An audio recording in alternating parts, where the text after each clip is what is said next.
Edward Bernays, neveu de Freud, qui on le rappelle est le pionnier de la psychanalyse, est l'auteur d'un livre qui devrait être lu par la majorité, Propaganda, d'où je tiens la majorité des informations de cette vidéo. Ce livre a été écrit il y a presque 100 ans, en 1928, et depuis, rien n'a changé, bien au contraire.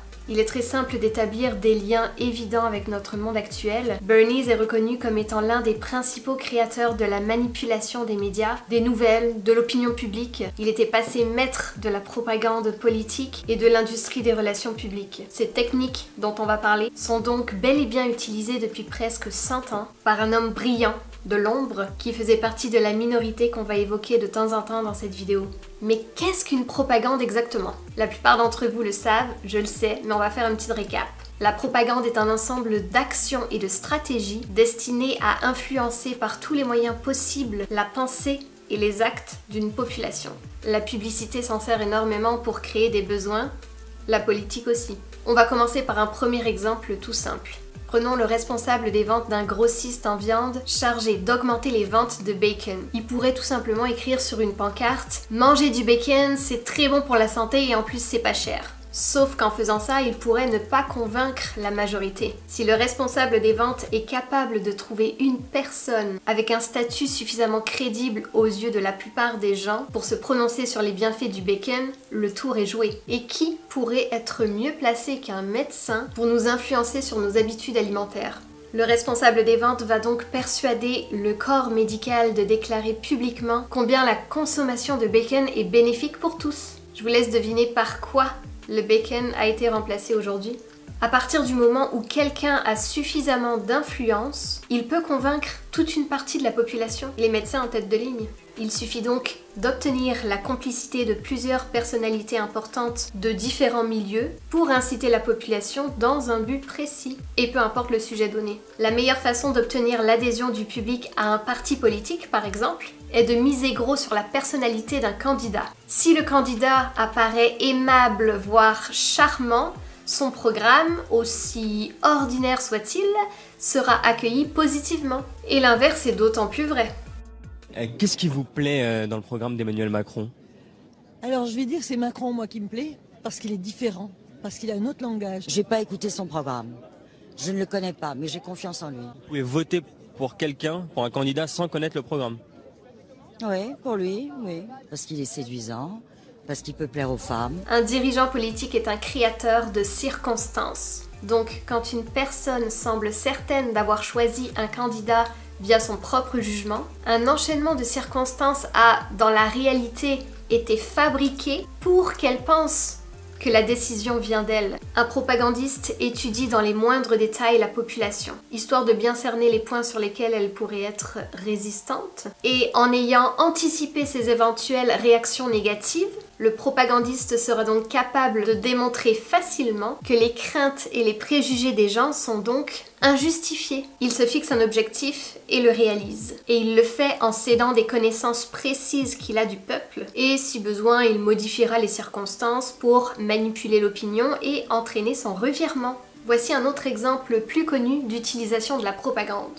On retourne en 1929. George Washington Hill, le président de la compagnie de tabac The American Tobacco Company, s'offre les services d'Edward Bernays pour agrandir sa clientèle puisque les femmes achetaient peu de cigarettes à l'époque. Il perdait donc une part de marché très importante pour ses cigarettes Lucky Strike. À cette époque, il est très mal vu pour une femme de fumer en public, la cigarette faisant penser à un symbole phallique.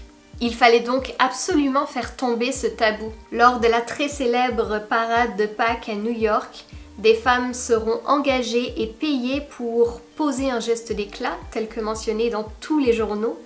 Elles avaient caché des cigarettes sous leurs vêtements et, au signal, elles ont sorti leurs cigarettes devant les journalistes et photographes, qui étaient bien évidemment au courant, et en allumant une cigarette, les jeunes femmes expliquaient qu'elles allumaient un flambeau de la liberté et que c'était un geste d'émancipation féminine. Ça a bien sûr été relayé dans tous les journaux et médias.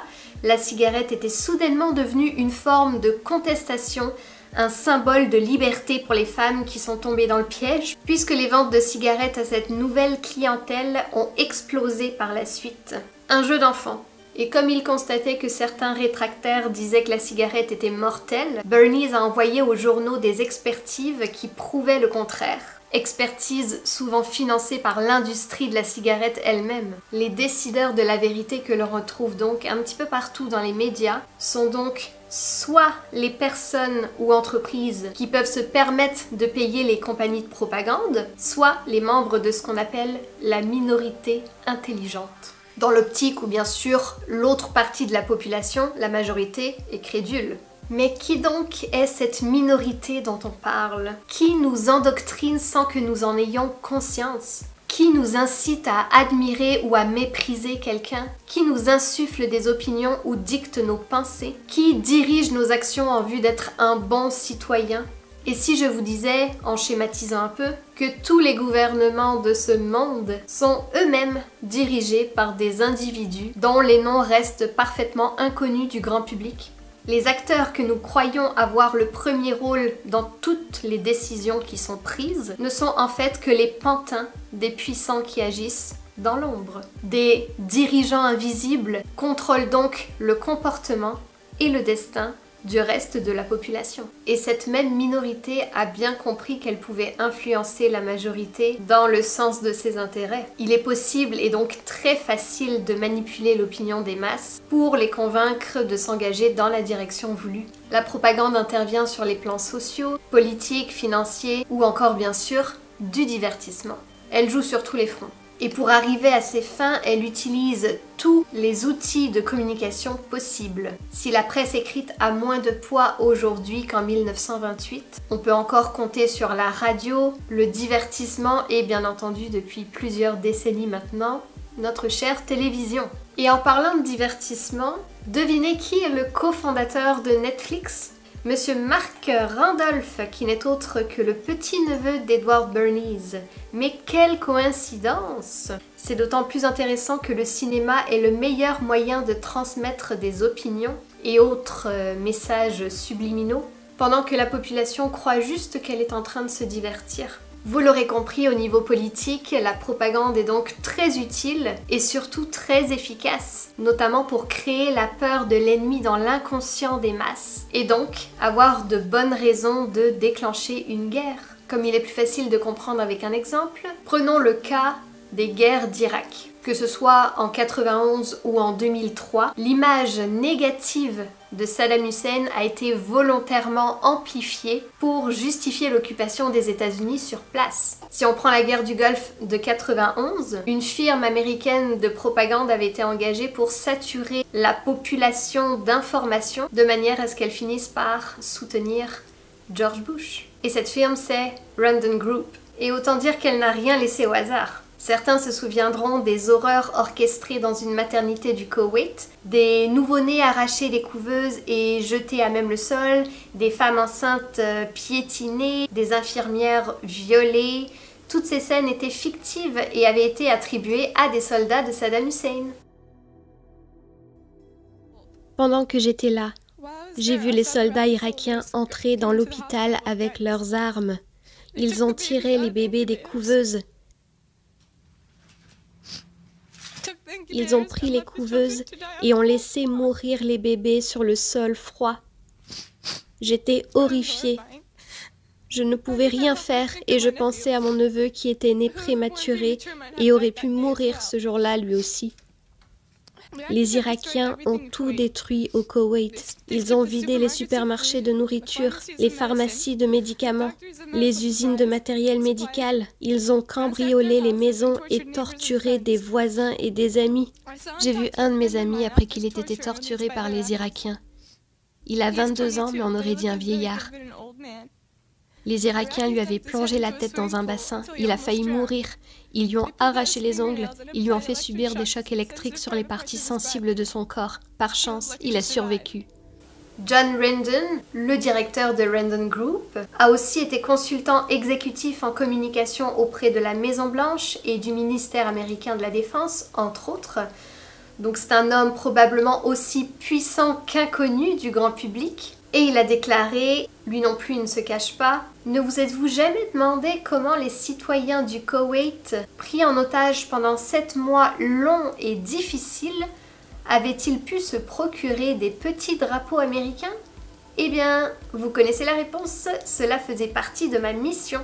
La propagande sert à fabriquer le consentement, afin que chacun se croie libre de ses choix. En utilisant le contrôle de la pensée, de l'information, rien n'est impossible. S'il faut mobiliser le peuple pour qu'il souscrive à un traitement médical pour prévenir l'arrivée ou la propagation d'une maladie, pour lui dicter un comportement après s'être exposé à un risque, ou pour une campagne de prévention comme la vaccination, par exemple, il est évident que la propagande a toute son utilité. Et comme une idée souvent répétée se transforme en conviction, la propagande obtiendra de meilleurs résultats si la population avale les mêmes informations constamment. C'est complètement d'actualité, tout comme ça l'a été pendant la Seconde Guerre mondiale, alors que le deuxième livre de Bernays, Crystallizing Public Opinion, sorti en 1923, avait inspiré Joseph Goebbels, l'un des dirigeants nazis les plus puissants, pour élaborer sa destructive campagne contre les Juifs d'Allemagne. Edward Bernays est décédé en 1995 à l'âge de 103 ans, mais le gouvernement invisible n'est pas mort avec lui. Vous pouvez faire le choix de prendre enfin conscience de toute cette manipulation, de cette hypocrisie. Faites la part des choses, fiez-vous à votre instinct, à votre intuition.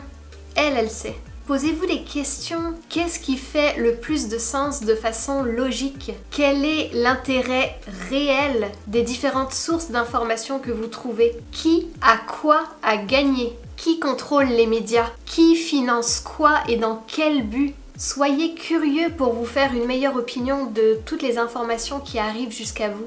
Analysez les faits et non les commentaires d'autrui qui y sont rattachés. Remettez en question les informations qui nous sont imposées sans désaccord possible. Prenez du recul. Apprenez à développer votre esprit critique. Vous méritez de connaître la vérité. Si on peut affirmer que la propagande gouverne le monde depuis près d'un siècle, un gouvernement ne gouverne qu'avec l'accord des gouvernés.